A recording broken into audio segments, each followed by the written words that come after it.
The Chief Minister of Odisha, he's a tribal person, born in also another forested area of Keonjhar district.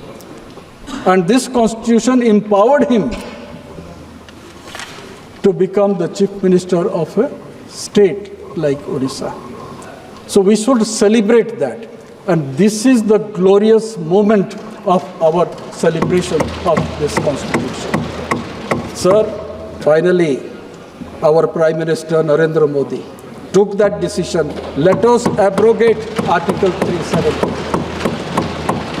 But before coming to that, I would just mention here, Dr. Ambedkar was fully opposed to this section. And he repeatedly said, we cannot, what subsequently, of course, we all always say, it is the Constitution. It is the Constitution that is keeping us together for last 75 years. Thank you. And it is one law. No point of time one law was prevalent from Kashmir to Kanyakumari. It was the one law that is prevalent, and that law is our Constitution. Thank you. And we take pledge on this Constitution. Thank you. It is really gratifying to participate in this deliberation. Firstly, I'm thankful to the decision that was taken in 2015 to observe the Constitution Day. Some members are present here of the previous Lok Sabha, when during the deliberation on the motion of thanks to Honorable President, a suggestion was made that everybody is celebrating Constitution Day. Supreme Court is celebrating Constitution Day. Supreme Court Bar is celebrating Constitution Day. Different high courts of the country and its bar are celebrating Constitution Day. But the place where Constitution was framed and adopted, it is not celebrating Constitution Day. That actually struck a chord with the government of that time. An Honorable Prime Minister, while inaugurating Baba Saheb Ambedkar's statue at Mumbai, declared that Constitution Day will be celebrated from this year, that is 2015. And that's how Parliament has started celebrating Constitution Day. And this year, all of us saw that a tribal lady, a person who is born in the Bananchal of Mayurbhanj district of Odisha, walking down the aisles to be accosted to the podium, and she delivered a message relating to the Constitution. Who empowered her? It was the Constitution which empowered her. It is not the Shakti that was being discussed here. It was the Samarthya of this Constitution that gave to the citizen of this country. And similarly, I would say, a lower middle class family, joint family, one of the son could achieve the topmost position of governance in this country, and that is our Yashasvi Pradhan Mantri Narendra Modi. Who gave him that opportunity? It is the Constitution which has given him that opportunity. Similarly, I would say, I'm reminded, the Chief Minister of Odisha, he's a tribal person, born in also another forested area of Keonjhar district. And this Constitution empowered him to become the Chief Minister of a state like Odisha. So we should celebrate that. And this is the glorious moment of our celebration of this Constitution. Sir, Honorable President in her speech has mentioned many things, but one thing that has struck me very much. Our Constitution is a living and progressive document. Our far-sighted Constitution makers had provided for a system of adopting new ideas according to the needs of the changing times. That is why this Constitution is a living document. It changes as we progress. We inculcate new ideas and frame it for our better being. So in that respect, I would say this very aspect needs to be cherished and should continue. I would only mention here, sir, there are certain aspects which are very close to my heart. Number of times I have moved private member bill. Why should we say India, that is Bharat? Didn't we, some of the political leaders of this country criticize when President of Bharat was there on the dinner table? Why you took umbrage to that? Bharat is our country's name. And if one goes through all the 5 volumes, not necessarily all the 5 volumes if you have that much time, relating to the debates of the Constituent Assembly. In English, it should be India. In other national languages, it should be Bharat. This type of was there. But India, that is Bharat, finally was there in the Constitution.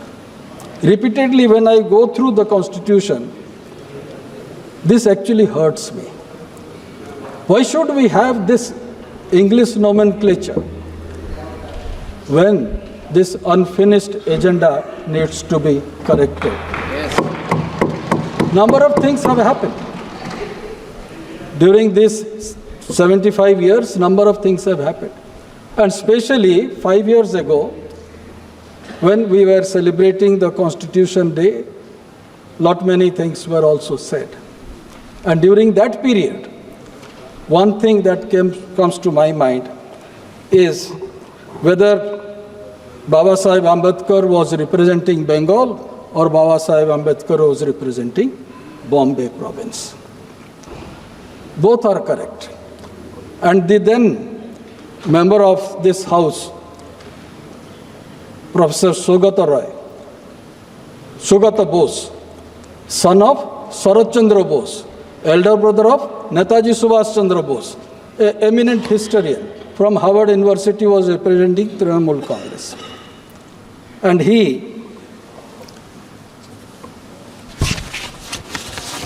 specifically mentioned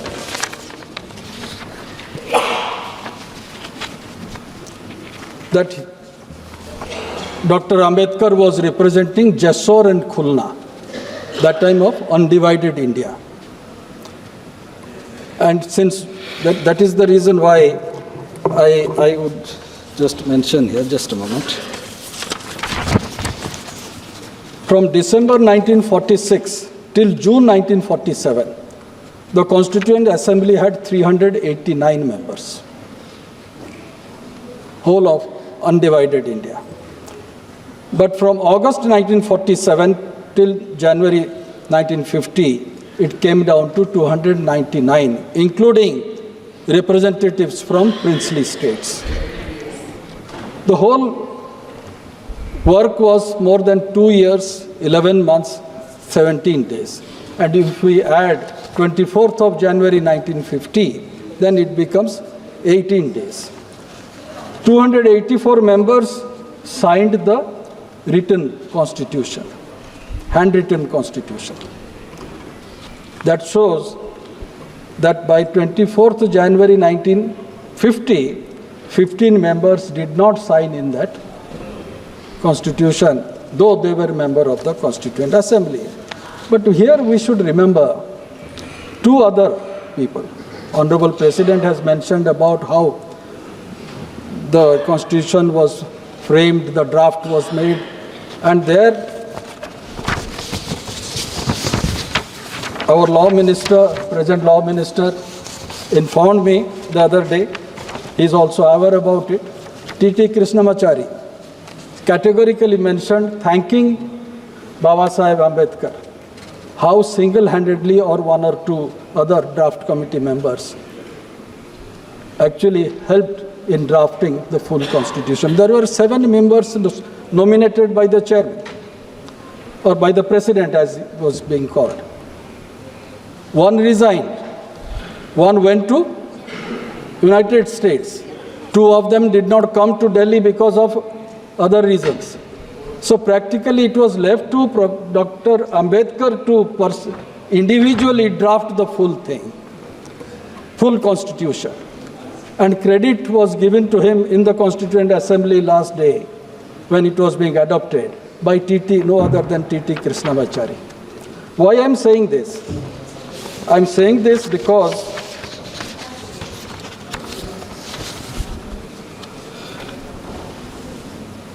he did not move one resolution. Number of resolutions were moved by Dr. Ambedkar, was discussed by the respective members present in that assembly, in that hallowed hall of our Samvidhan Sadan of today. But he did not move one resolution. And the history goes back.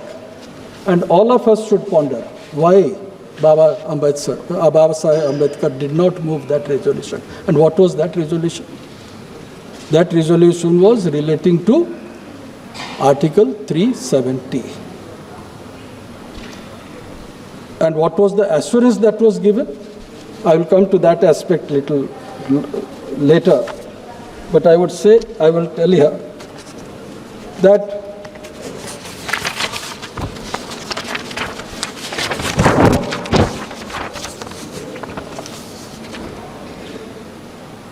as India celebrated its independence on 15th August 1947, it faced a daunting task of integrating over 565 princely states into the Union.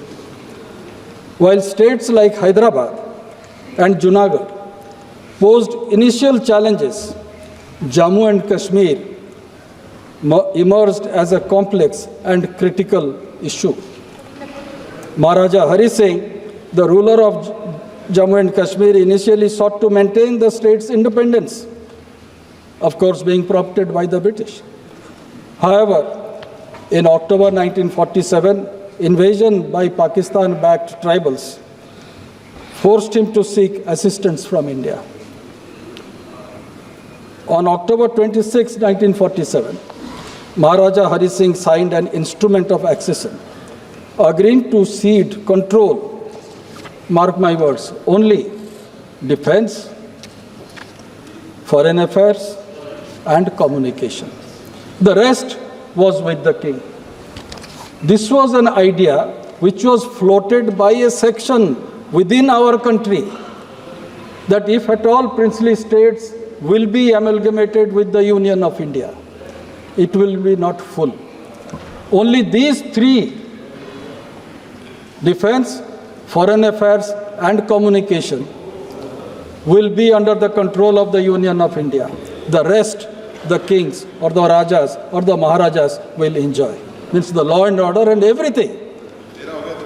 The judiciary, everything will be controlled by them. What type of India we would have had? A truncated India. That was in the mind of Churchill. That was in the mind of most of the colonial powers, that India can never be united. And these 2 ideas were floating at that point of time, and thanks to Sardar Patel, who could see the design behind this. But why Jammu and Kashmir was not in his charge? Because the then Prime Minister said, that is my state. I am a Kashmiri Pandit. I should look after that. And Sheikh Abdullah is my good friend. Whatever I tell him, he will agree. Did he agree? When you go through the letters of Gopal Swami Iyengar, the letters he has written to Sardar Patel and the letters he has written to Baba Saheb Ambedkar, it clearly reveals what type of treacherous action was being enacted during that period. That is the most unfortunate part. And we have to suffer more than 70 years 70 years. Because of God's grace, Lord Jagannath's Ashirwad, finally, our Prime Minister Narendra Modi took that decision. Let us abrogate Article 370. But before coming to that, I would just mention here, Dr. Ambedkar was fully opposed to this section. And he repeatedly said, we cannot, what subsequently, of course, we all always say, एक देश में दो निशान, दो संविधान नहीं चलेंगे, दो प्रधान भी नहीं चलेंगे. And it continued. And this was the design of a section of our thinking public in the country, and also was being told by the colonizers during that period. You wish India should protect your borders?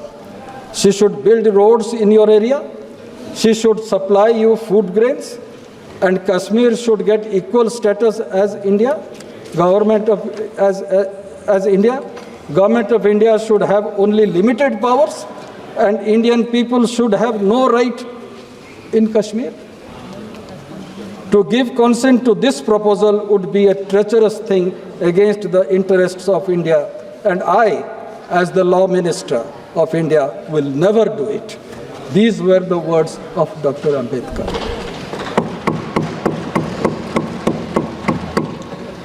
And when we think about N. Gopal Swami Iyengar, while going back a little bit to the history, one feels little troubled.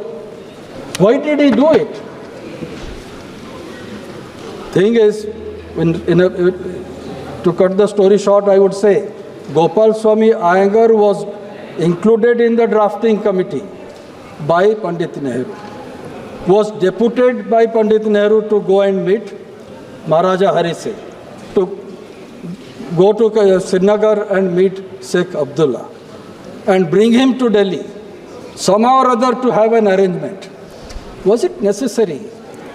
When Sardar Patel can bring in Junagadh into the Union of India, can bring in Hyderabad into the Union of India, can bring in 26 states of Odisha, Gujrat into the Union of India. Why Gopal Swami Iyengar was doing all this? Because in 1930s, he was Diwan of Maharaja Hari Singh. A personal rapport had developed during that time. After so many years, while remembering all these treacherous activities that was going on, because my father has written about all these aspects in a very succinctly in a book, The Beginning of the End.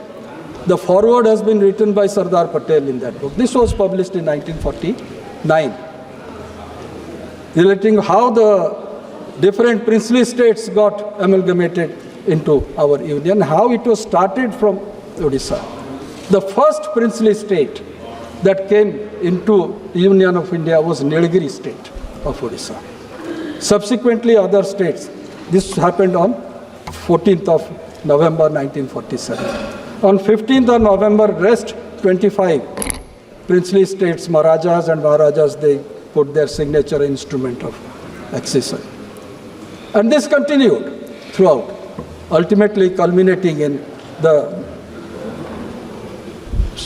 Hyderabad amalgamation. But the story here is,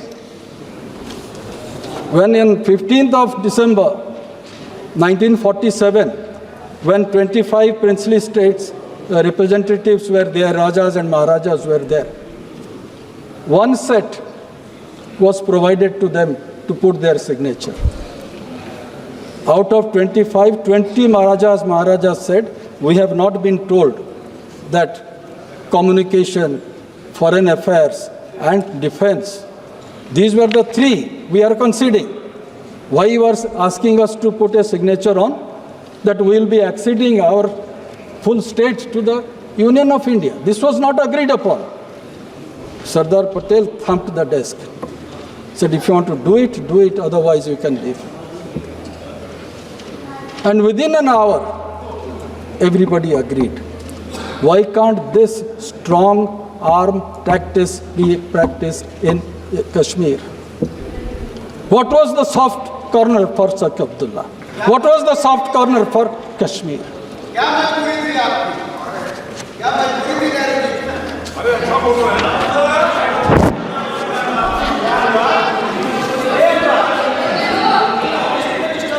On 16th October 1949, Sardar Patel has written a letter to Gopal Swami Iyengar. Sardar Patel was disappointed with the change in the language. The language was also changed, just to accommodate. And he expressed the anomaly that will creep in.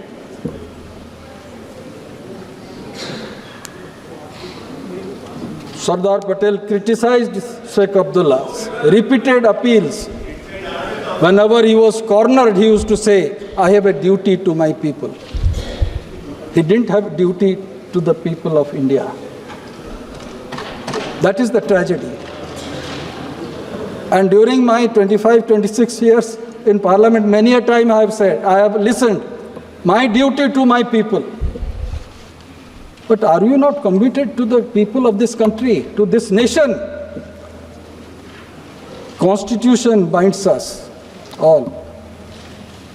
I find there are, I quote of Sardar Patel's letter, I find there are some substantial changes over the original draft, particularly in regard to the applicability of fundamental rights and directive principles of state policy.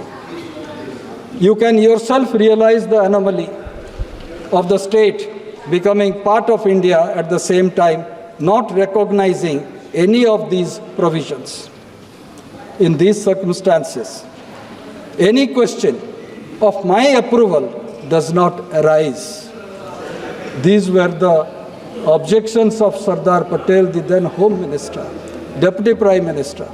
Still, Gopal Swami Iyengar moved that draft. Dr. Ambedkar said, I'm not going to move it. Moved that draft, and it was adopted only for the insistence of the then Prime Minister. जैसे कहा जाता है, उर्दू में कहावत है, मुझे इतना उर्दू आता नहीं, one mistake of a moment, generations after generation people suffer. And this is a clear proof of that. लम्हों ने खता की. धन्यवाद. This is a clear example of this. At a spur of the moment, or because of your infatuation or softness, whatever it is, you allowed this to happen. How many armed personals have been killed? What has happened to that? And who corrected it? On 15th, I fail to understand.